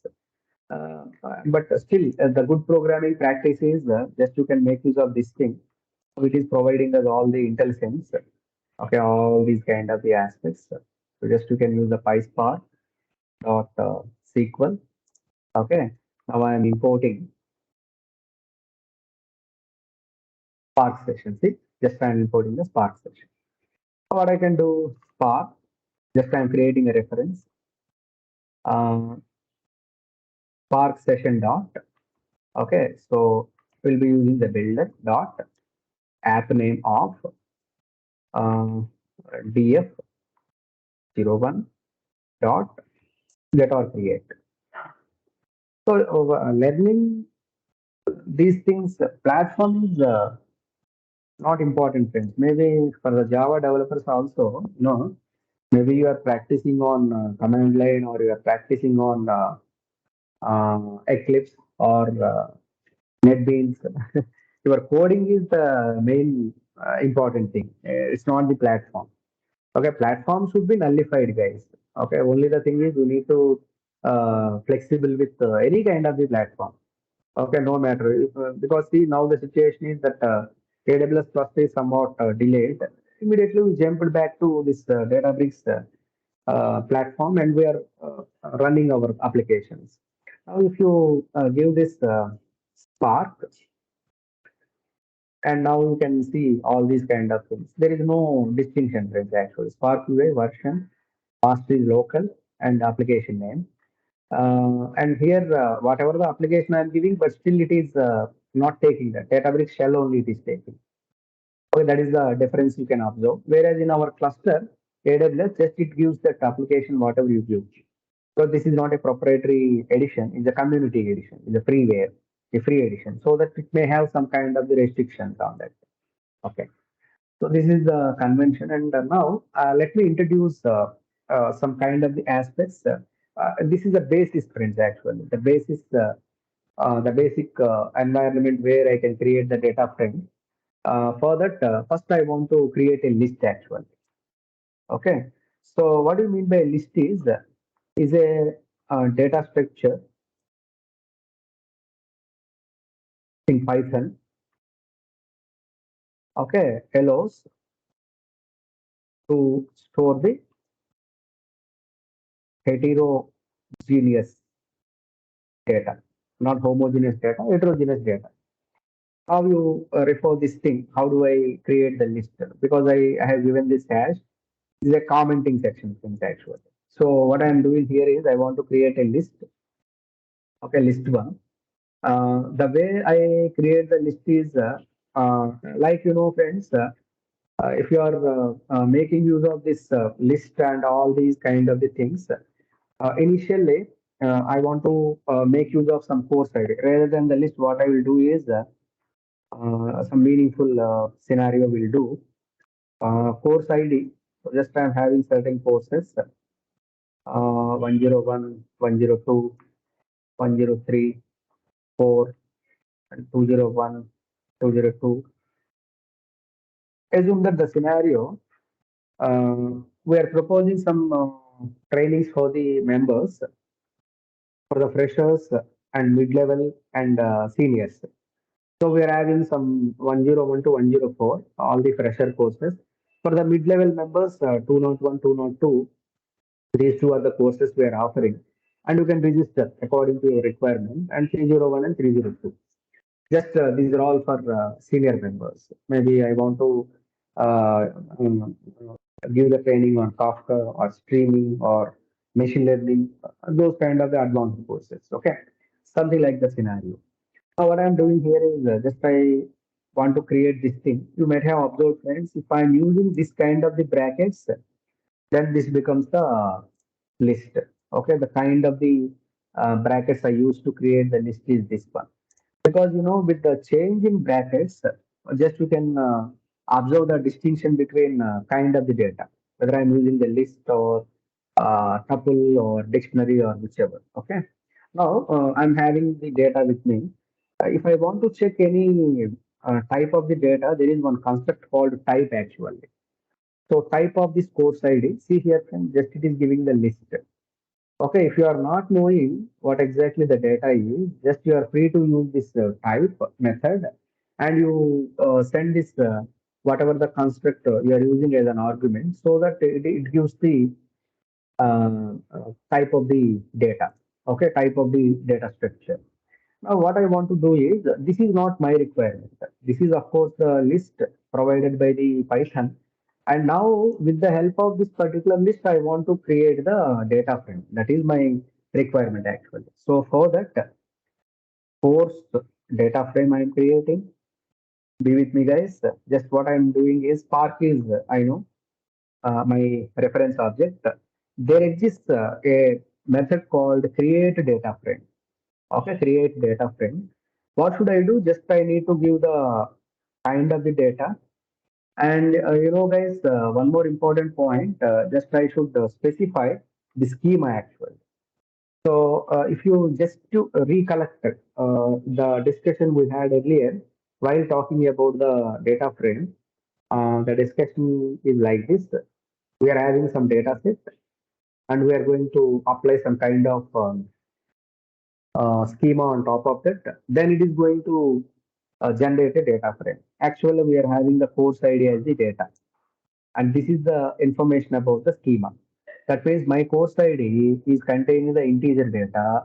Just I am conveying the information to this Spark. I am creating a data frame with course ID as the data, and the schema of that particular course ID, the data type of that course ID is the integer. Okay, so now you can run this. Okay, so just it is created and no reply, nothing is there.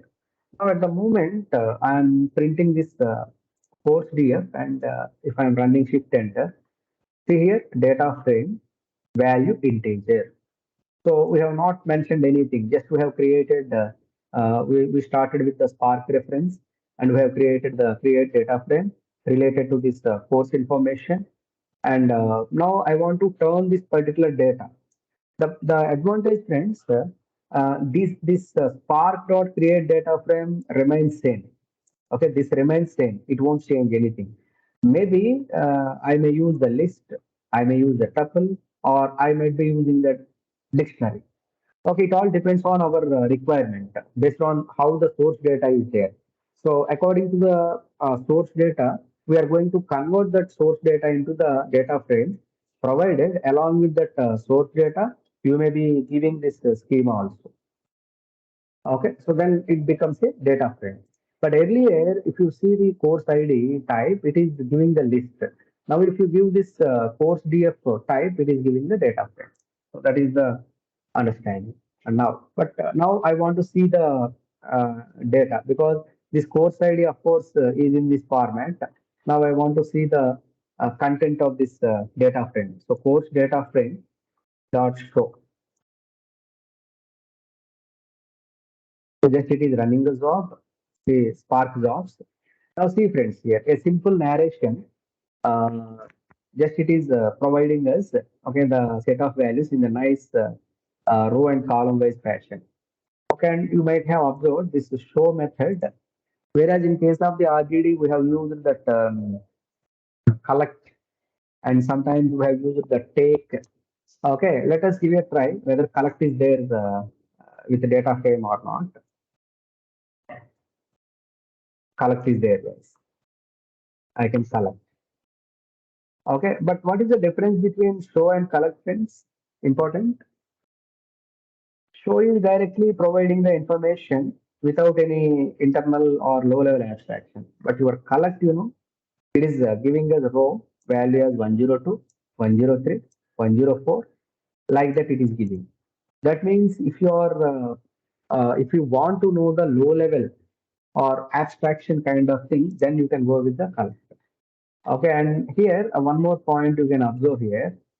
There are certain aspects where if you refer the Spark jobs kind of, click on this and you can see the job and view. Okay, if you click on this, then earlier we have seen that Spark history web interface.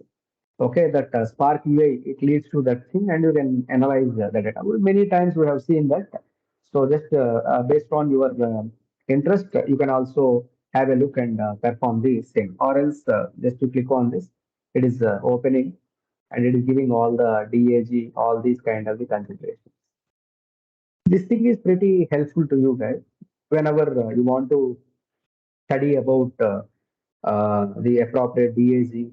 Okay, so all the for the simple coding only, it is performing many internal aspects. Friends. Okay, you can observe that functionality. Okay, now we are having one more thing actually. Take. Let us see whether take is available or not. So this is also available. Now I am giving only three.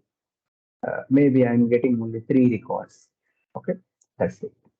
So almost all, whatever the functionalities I am having in row, and one more thing you can see that course underscore df dot. Let me see whether count also there. Just you can manage. Okay.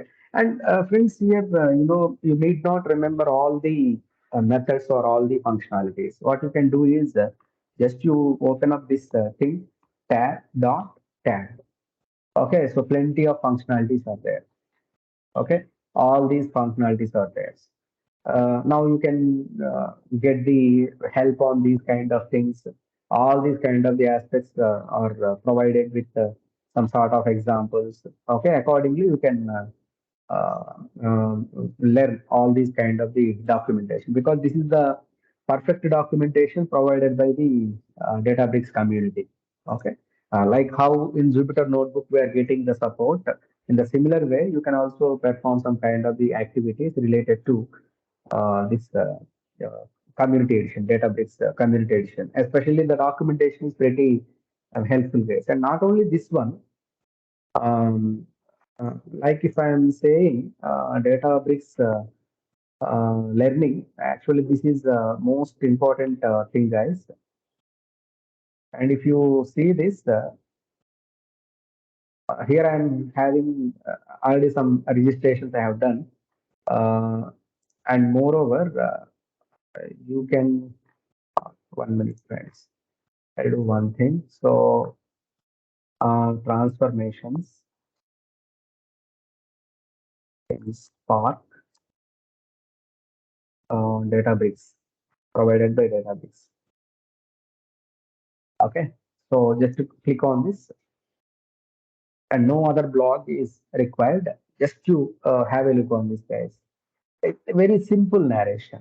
In Spark, the core data structures are immutable, meaning they cannot be changed once created.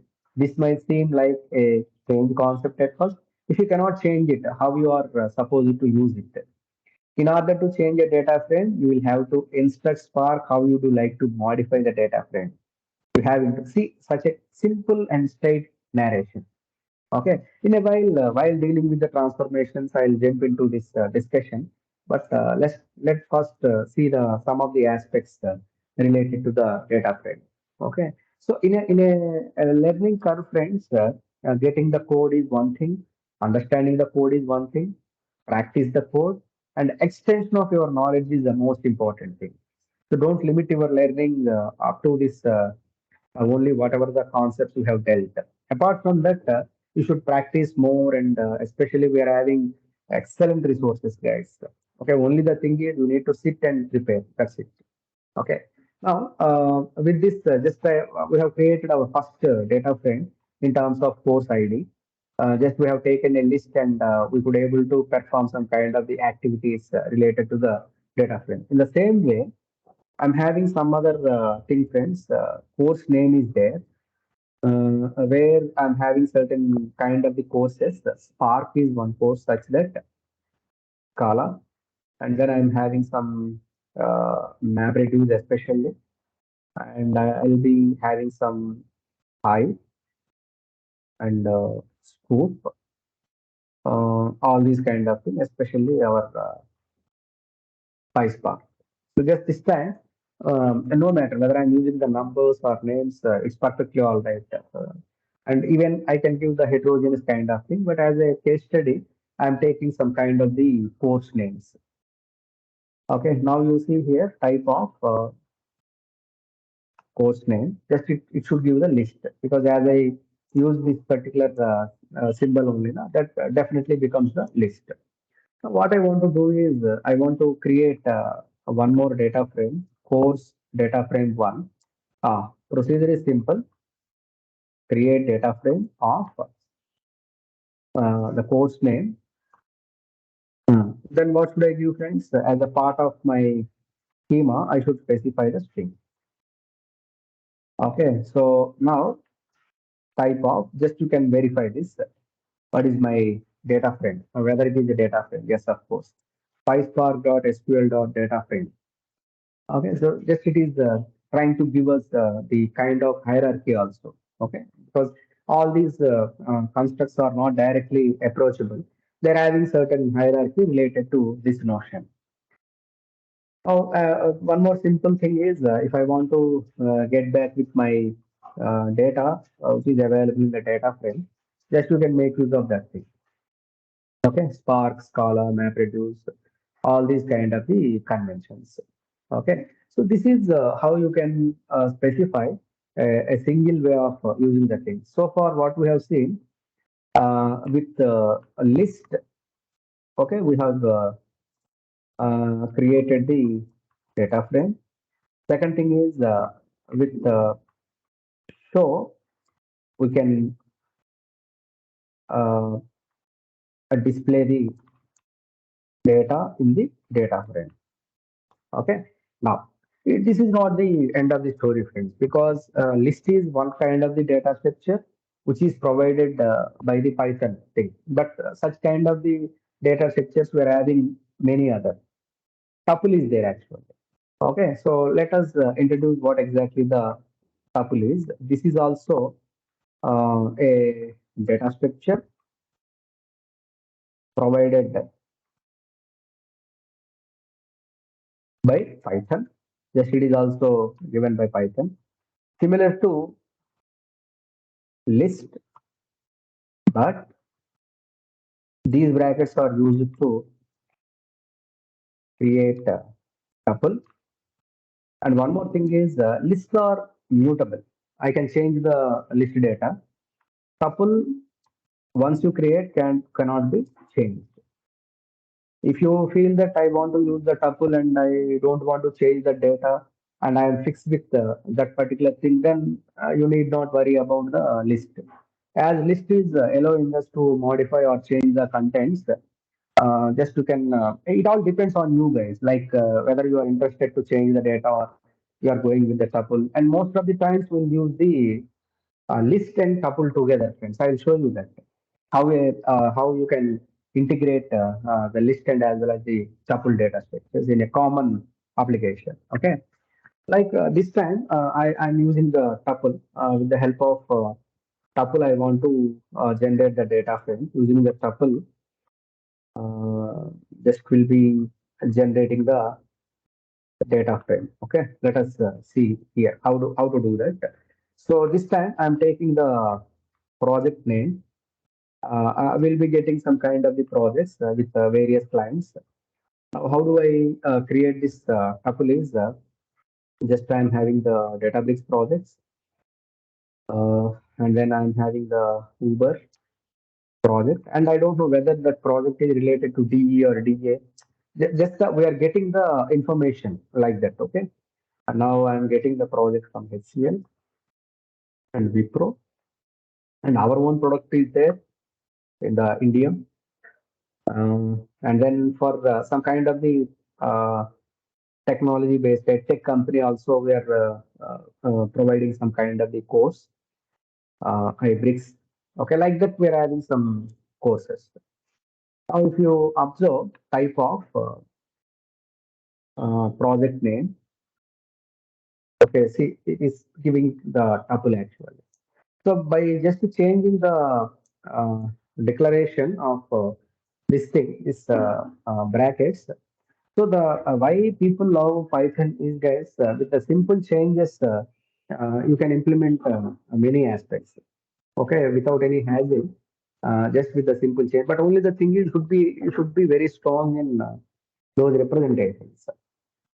Just by using that list kind of the brackets, you cannot expect that as a mutable kind of thing, immutable kind of thing. Okay, because the list always allows us the modification and all. And while using these kind of the brackets, so just we are making use of the convention, like how these data items are available in terms of the tuples. So the principle is pretty simple.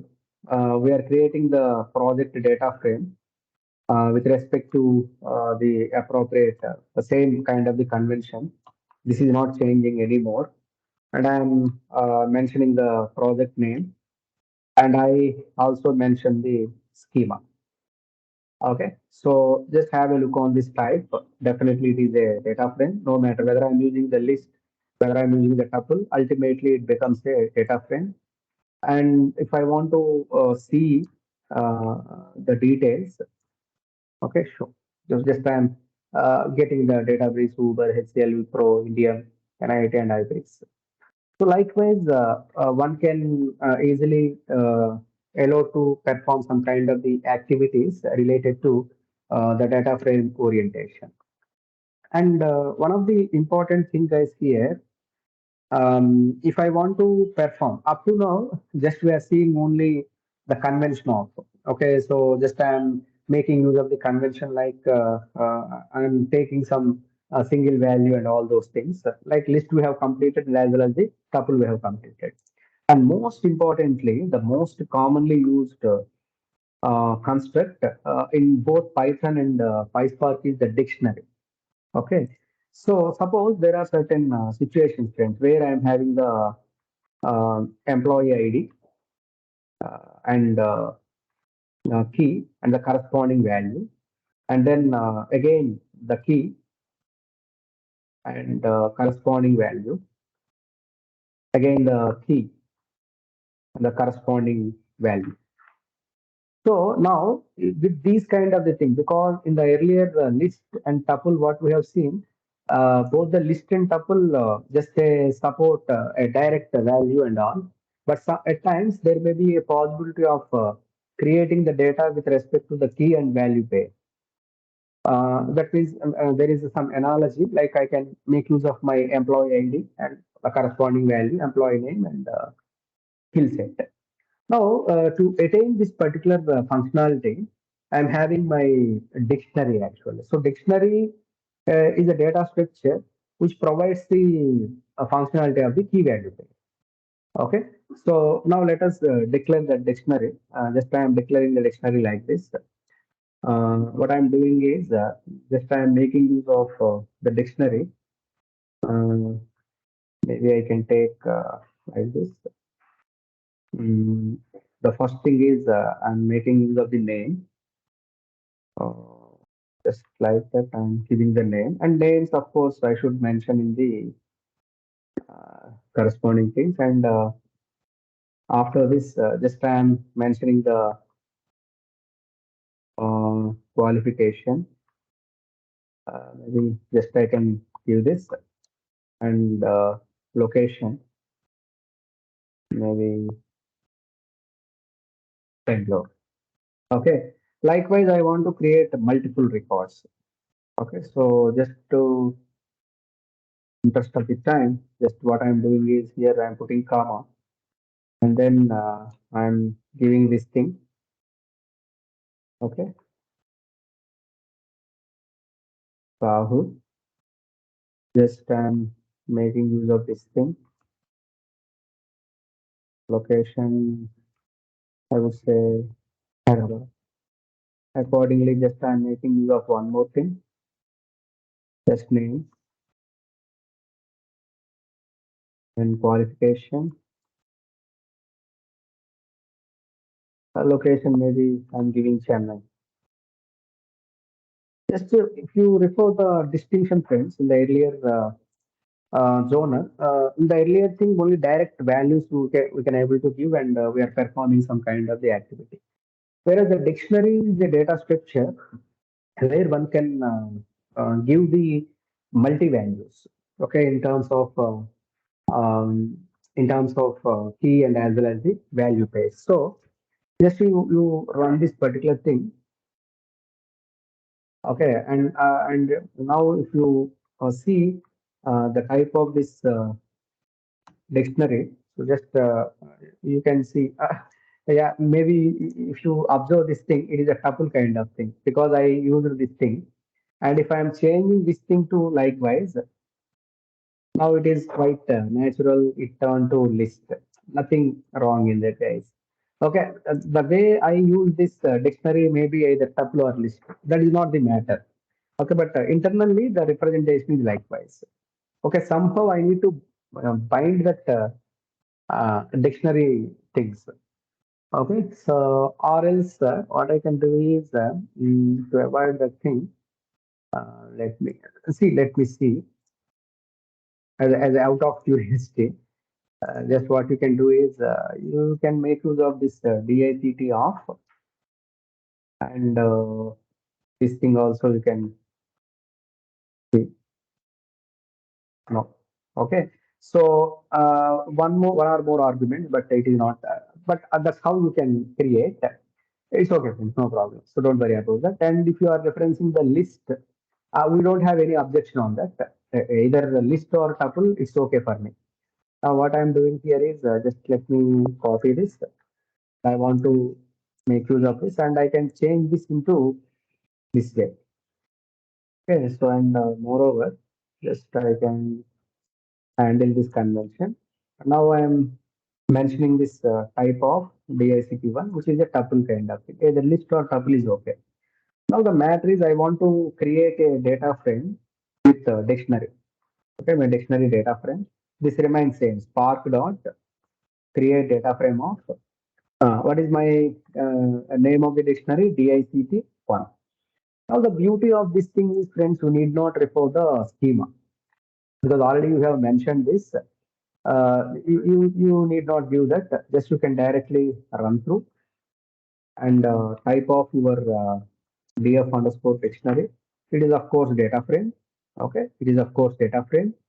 And moreover, earlier, yeah, PySpark.sql is the same. Now what we are doing here is as usual, your data frame underscore dictionary dot show. For the first time, we are using the repeated uh, terms other than the individual data. So here I am saying the location, Bangalore, Hyderabad, and Chennai, name, whoever working on that, and qualification. So here the understanding, friends, if you are not giving any schema also, the dictionary can able to arrange the appropriate things in a proper way. Um, and moreover, if you are not giving schema for list also, there is no harm for us, guys. It's absolutely fine. There is no harm in that. And moreover, some other formats are also there where if you see df underscore dictionary dot, I can able to collect the data. Just you can make use of that collection. Okay, row and individually it is giving that kind of thing. And moreover, one more point I want to give you that is RGD creation actually, just as a kind of representation. Spark dot spark context dot parallelize parallelize of your dictionary name is DACT1. Now you see type of this RGD. It's now become a kind of RGD trend. Actually, earlier it is a kind of data frame. So, and I want to print out this thing. So RGD dot collect. Okay, so just you can make use of this collection. There is a clear distinction between RGD time and as well as data frame time. 0.45. It only took 0.13. See the distinction, friend. That is what. So memory wise, we cannot compete with the RDD. Maybe RDD is a low level kind of the activity, and that's how you can refer. Okay. Now one more last option is there, friends, with row actually, because we have completed the list, tuple, dictionary, and of course creation with we can create RDD and like that.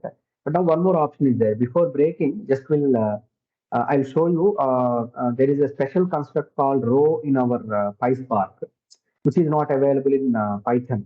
Okay, so just what I'm doing here is, but directly I cannot use that row. What I can do is from PySpark.SQL, PySpark.SQL. I'm importing uh, a row. Okay, so R is capital. Just observe that R is capital. What I want to do is I want to create some RDD. Already RDD one created. RDD one is so just I'm using the Spark dot. If RDD comes to the picture, then majority of the times we'll be using the Spark context. What I'm doing here is, guys, a row. I'm giving the name. Um, Name is some name I'm giving. And once this name I'm giving, the number of certifications he has done 5. And thereafter the second row, just I'm giving the name. Um, and thereafter I'm giving the number of certifications as 7, something like that. So this way I can create the data frame RDD, this RDD. So this row, what exactly it is doing is simply it is allowing us to refer some kind of the structure.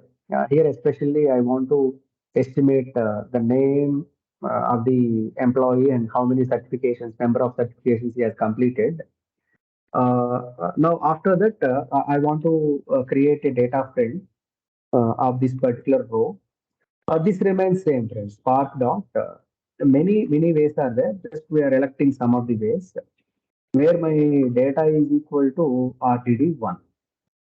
Okay, so now it RDD becomes data frame now. Okay, earlier if you refer just to clicking on this, just it is going to give that type of RDD1. Okay, the combination of the rows becomes the RDD, and now you can see how this data frame underscore row. Of course, this is by default a data frame orientation. PySpark.SQL.data frame. Now, if I want to display the appropriate information, either I can use the show,